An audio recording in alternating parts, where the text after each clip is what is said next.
A cosmic collision takes center stage in the Hubble Picture of the week.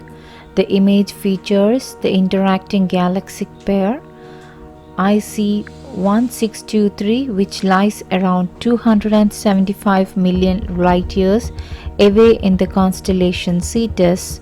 The two galaxies are in the final stage of merging, and astronomers expect a powerful inflow of gas to ignite a frenzied burst of star formation in resulting compact starburst galaxy. This interacting pair of galaxies is a familiar sight. Hubble captured IC 1623 in 2008 using two filters at optical and infrared wavelengths using advanced camera for surveys. This new image incorporates new data from the Wide Field Camera 3 and combines the observations taken in 8 filters spanning infrared to ultraviolet wavelengths to reveal the final details of IC 1623.